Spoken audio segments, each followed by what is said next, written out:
ఏం శివయ్య? అదేంటి పట్టపగల్లో చందమామ గురించి పాడుతున్నావు? అడుగో వచ్చాడుగా. ఎక్కడా? ఏడి? నువ్వే. ఏ కాదా? గుండ్రటి మొహం, చక్రాల్లాంటి కళ్ళు, ఎన్నెలల్లే నవ్వు. అయితే పాడుకో. ఏ శివయ్య, కాస్త ఇటొచ్చి ఈ ప్రద్దెళ్ళు అందడం లేదు. వీపు అందకుండా ఎందుకు పెట్టుకున్నావు? మీ ఆడాలతో ఎప్పుడు ఇదే గొడవ.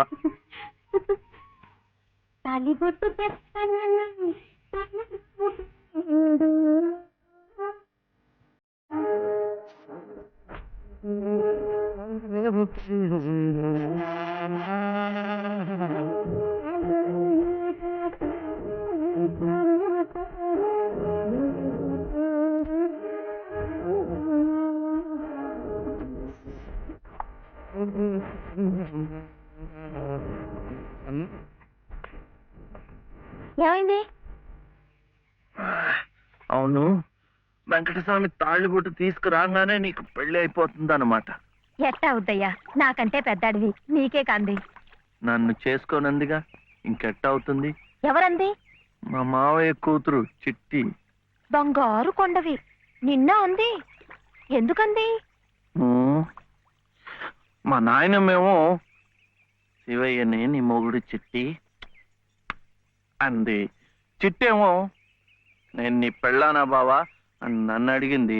నాకేం తెలుసు, నానమ్మ నీ అడుగు అన్నాను. అన్నిటికీ నానమ్మ అనేవాడికి పెళ్ళందుకు పెళ్ళందుకు అని చెప్పి నా తల మీద మొట్టకాయ వేసి వెళ్ళి పోసి పిచ్చి మొద్దా, మంచి పని చేసిందిలే. ఇదిగో ఓ మంచి లగ్గం చూసాయి, మన ఇద్దరం మరవాడేద్దాం. ఏంటి శివయ్య, వింటున్నావా? లేదు, బొందు కంటుకుంటున్నావు.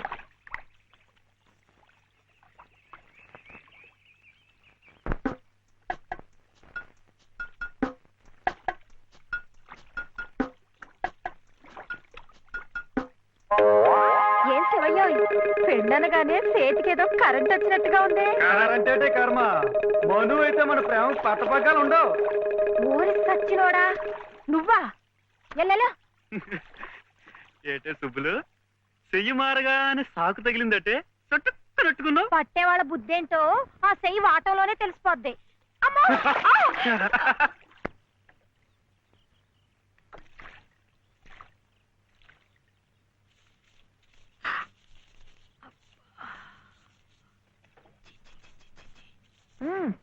పొద్దున్నే ఏ మొహం పడితే ఆ మొహం చూడకు. అత్తయ్య ఏదో ఉండనా? లోపలికి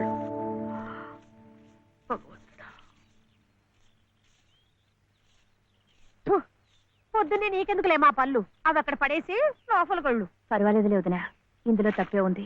తప్పే ఉంది అని నిలదీసి అడిగితే నేనేం చెప్పను?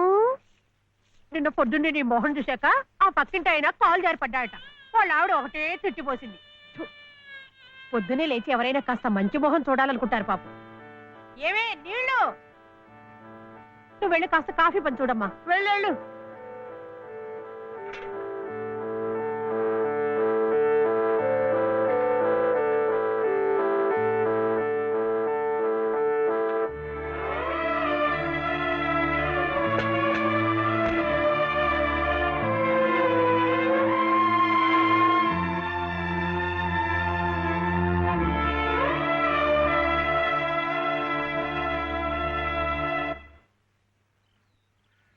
లలితమ్మ గారు, లలితమ్మ గారు, లలితమ్మ గారు.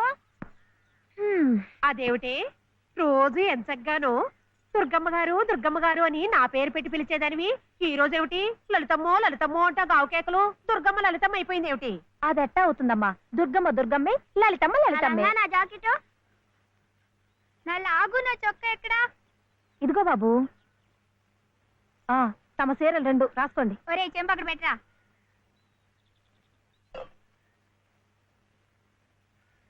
రా బాబు, ఇదిగో మీ అమ్మగారివి 6 చీరలు. ఇదిగో ఉన్నాయి. ఇవి నీ చట్లు నిక్కర్లు, జాగ్రత్తగా పట్టుకెళ్ళు. అమ్మో అమ్మో అమ్మో, ఇన్ని బట్టలే? మొగుడుతో కాపురం చేసే నేనే ఒంటి మీద బట్ట రాటి మీద బట్టతో అఘోరిస్తున్నాను. మొగుడు లేని ఇవిడి గారికి అమ్మా రేవుకు 6 చీరలే. ఇట ఈ స్త్రీలకి ముస్త్రీలకి ఆయన గారి సంపాదన అంతా తగలేస్తే నేను నా బిడ్డలు అడుక్కు తినాల్సిందే. చిచ్చి మీ బట్టలే అనుకున్నాను. మీ మనసు కూడా నీరకాయ పట్టి మురికెత్తిపోయింది. ఒక్కసారి మీ ఆయన గారు ఉడకేసి ఇస్త్రీ చేస్తే నా స్వామి రంగా. ఏమిటే గొడుగుతున్నావు? అబ్బే ఏం లేదమ్మా. అయినా మీరు కూడా ఏందమ్మా, దేవుడు ఏదో చిన్న చూపు చూడబట్టి ఆవిడ మీ ఇంటికి వచ్చింది గాని నిన్నటిదాకా ఆవిడ లక్షణంగా బ్రతికిన మనిషేగా. అంటావు మధ్యలో నీ సమయం పోయింది. బట్టలు ఎక్కువేస్తే డబ్బు బాగా గుంజొచ్చని నీ ఆలోచన. ఆవిడ గారి బట్టలకి మీరేం డబ్బు ఇవ్వక్కర్లేదులేండి. పుట్టాడు కష్టంలో ఉంది. ఆవిడికి ఈ పాటి సాయం చేస్తే పుణ్యమైనా దక్కుద్ది. ఆహా, అంత పుణ్యం కావాలంటే నీ కొంపకి తీసుకెళ్లి నెత్తిన పెట్టుకు పూజించు ఈ సంతని. ఆవిడ రావాలే గాని ఆ మాత్రం అన్నం పెట్టలేకపో. మా కొంపలు ఇరుక్కు కావచ్చు కానీ మా మనసులు ఇరుక్కావు. మనసులు గుండెలు కోసి పెడితే సంతోషపడే ఘటాలు కావు. ముక్కుద్దులా మేపినా మనుషుల్ని పీక్కు తినే రకాలివి.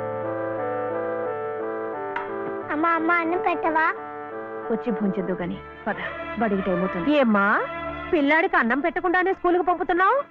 మాటంటేనే మూతి విరుపులైతే చాలా కష్టం. ఈ పూటైతే మానిపించావు, మధ్యాహ్నం తప్పుతుందా, సాయంకాలం తప్పుతుందా, రాత్రికి తప్పుతుందా? ఈ ఒక్క పూట ఆదా చేస్తే మాకేం మిగిలేదు లేదు. శుభ్రంగా కూర్చోపెట్టి వెళ్ళవయ్యా వెళ్ళు. అది కాదు వదినా, నిన్న పొద్దున అన్నం తిని కక్కుకున్నాడు, అందుకని. పడ్డం లేదంటే ఇడ్లీలు బొడ్లీలు చేస్తాననుకుంటున్నావేమో. 3 రోజులు అన్నమైనా కుండలో వేస్తే ఎగబడి తింటారు నా బిడ్డలు. వీడు అలవాటు చేసుకుంటాడులే వదినా.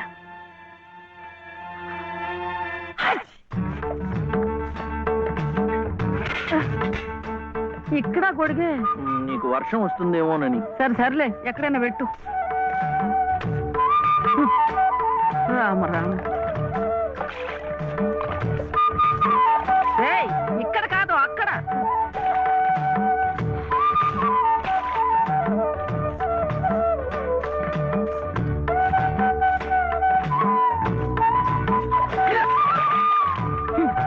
రామచంద్ర,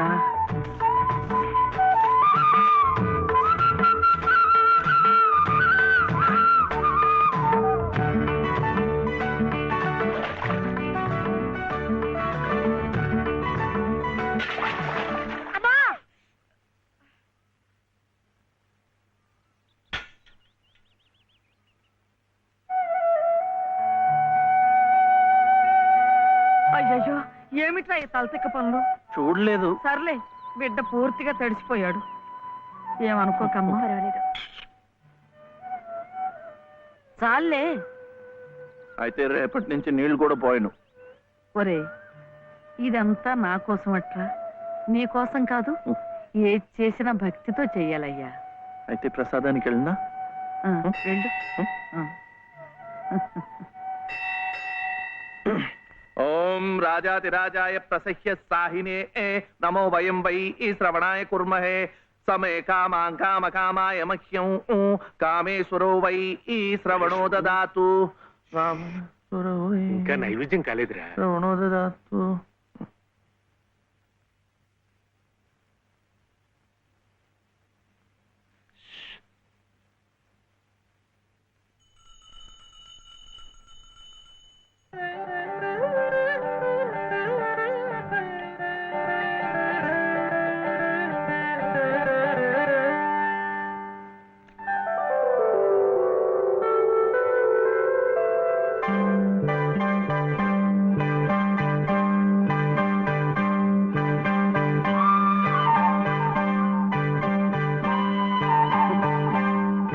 చూస్తున్నానండి, మీరు తినకుండా అంతా బాబుకే తినిపిస్తున్నారు.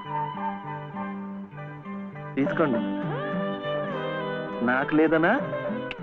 నేను మళ్ళా అడిగితే ఇస్తారు. ఈ గుడి మాకు బాగా తెలుసు. నేను మా నానమ్మ రోజు వచ్చి ఇదంతా కడిగి ముగ్గులేస్తాంగా. తీసుకోండి, తీసుకోండి. తీసుకోమ్మా.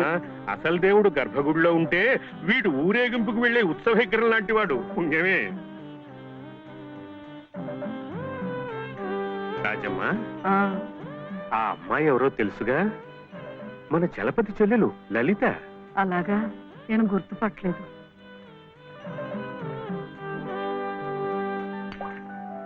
నిన్ను గుర్తుపట్టలేకపోయానమ్మా. ఏమనుకోకు. ఏమిటో మనిషికొక చింత పెడతాడా దేవుడు.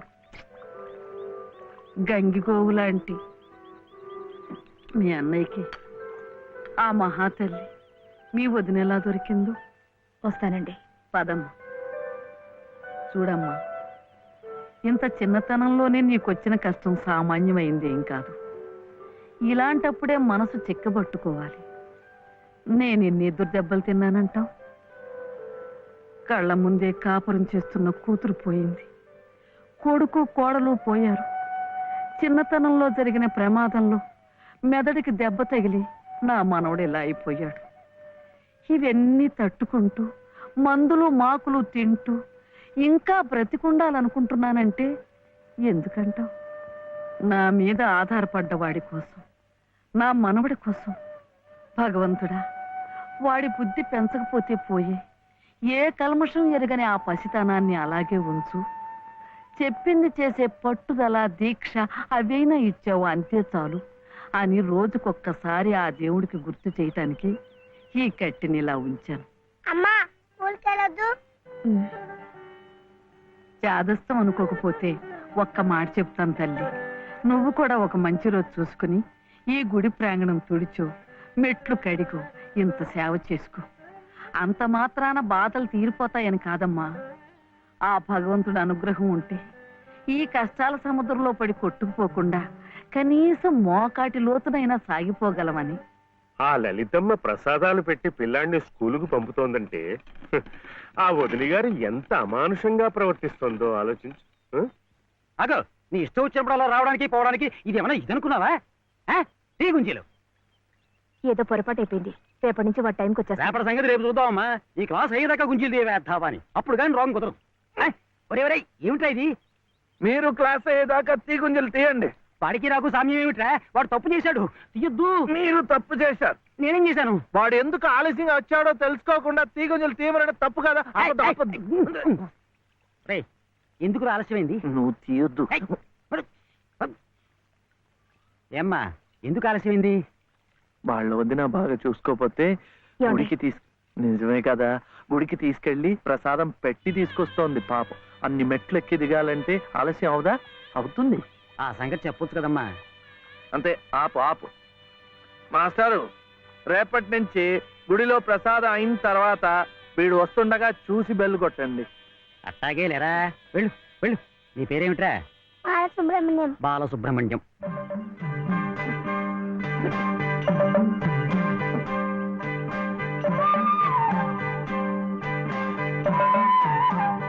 తెలుసుందిలేండి, మీ పేరు లలిత, నా పేరు చెప్పున వీర వెంకట సత్య శివసుందర రామయ్య. మీ పేరులో 3 అక్షరాలే, లలిత. నా పేరులో 3 ఉన్నారు. వీర వెంకట సత్య అన్నవరం స్వామి, శివ నేను, సుందరరామయ్య మా తాతయ్య. మరి మీ పేరులో ఎవరున్నారు? ప్రస్తుతానికి నేను, మా బాబే.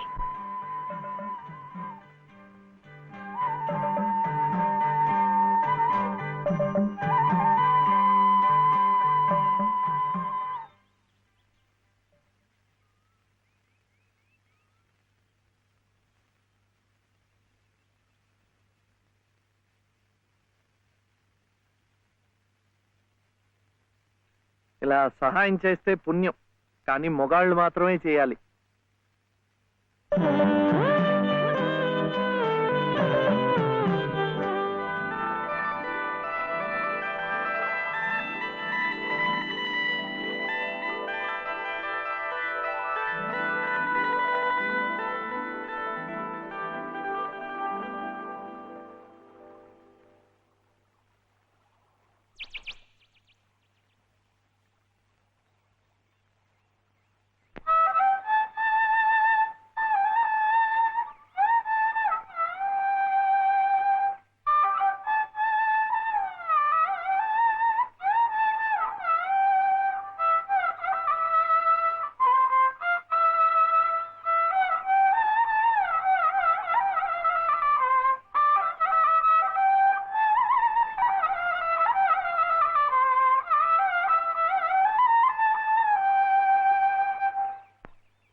ఇది మా నానమ్మ పాడేది. ఏమిటి చెప్పండి. శివుడవో మాధవుడవో.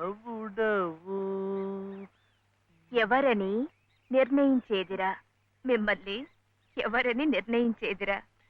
మీకు సంగీతం బాగా వచ్చనుకుంటానే. మీకు తెలిసిన చోట 2-3 సంగీతం పాఠాలు ఇప్పించకూడదు. పాఠానికి 100 రూపాయలు ఇచ్చినా నా బ్రతుకు గడిచిపోతుంది.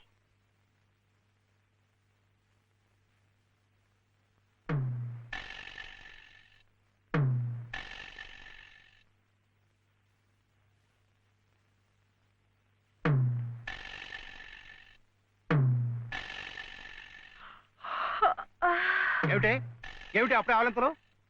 పెళ్లినాడు హోమం చుట్టూ తిరుగుతుంటే పురోహితుడు చెప్పాడు కాబట్టి తిరుగుతున్నారనుకున్నాను. తెల్లవారులు మంచం చుట్టూ కూడా అలాగే తిరుగుతారని నాకేం తెలుసు? పాడుగాను బుద్ధి. తిరుగుతున్నానంటే ఏ కోణంలో చూస్తే నువ్వు అందంగా ఉంటావో చూస్తున్నా. నా అందం చూడటానికి ఈ జన్మ సరిపోతుంది. నా కడుపు పండటానికి మరో జన్మ పడుతుంది. పడితే పట్టని ఏమిటి?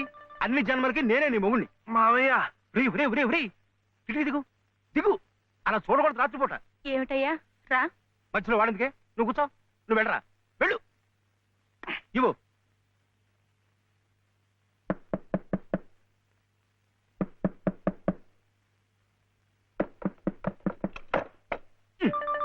ఏమిట్రా? ఏమిటి గొడవ? అర్జెంటుగా నాకు 100 కావాలి. 100 లేదు కింద లేదు నీ పొంద. పోయి పడుకో. ఇస్తే గాని నేను ఎళ్లను, పడుకోను. చేతులు విరక్కొడతాను.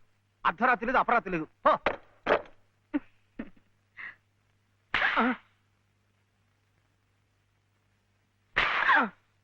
అల్లుడు, ఏమిటండి మీరు కిటికీ? అది కాదయ్యా, ఇందాకడేదో నేను అడిగినట్టున్నాడు.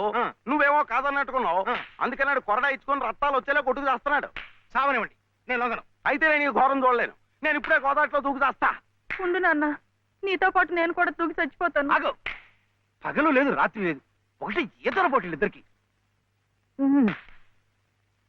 రాడు చూడాడు ఎలా కొట్టుకి దిగిపోతున్నాడు. అయినా ఆడు అడిగింది లచ్చలా కోట్ల ఓ కొంద. మీకు 100లాగా కనిపిస్తున్నాడు మీ బొంద. ఇలా 10 సార్లు 10 వందలు ఇస్తే ఎన్ని 100 అవుతాయి నా బొంద? ఇలా ఇప్పటికిప్పుడు కావాలంటే చిల్లర ఎక్కడి నుంచి ఇస్తారు వాడు బొంద? ఇదిగో బాబు అందా, అలా కొట్టుకోకూడదమ్మా.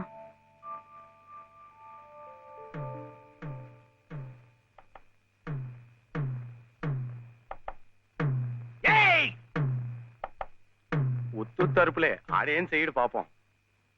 కానివరే, ఇంత గొడవ చేసి 100 రూపాయలు ఇచ్చుకున్నావు కదా, దేనికి? సంగీతం నేర్చుకోవడానికి. అందులో సగం నేను నేర్పుతా. ఏం సగం ఇస్తే సగమే నేర్పుతానేనా? మరి మీకిస్తే ఆవిడకి సహాయం చేసినట్టు ఎలా అవుతుంది? ఆవిడెవరు? లలితమ్మ గారు. అదా సంగతి. బాగుందిరా. కానివరే, ఓ పెద్ద పేరున్న దర్జీ దగ్గరికి సీటీ కూడా అట్టుకెళ్ళి మంచి కోటు కుట్టమంటే బాగోదు.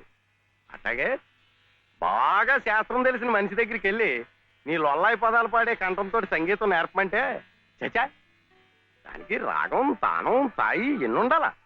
అసలు గొంతుకి ఏ స్థాయిలో ఇప్పుడా జమ్ములు నిలబడిపోవాలా.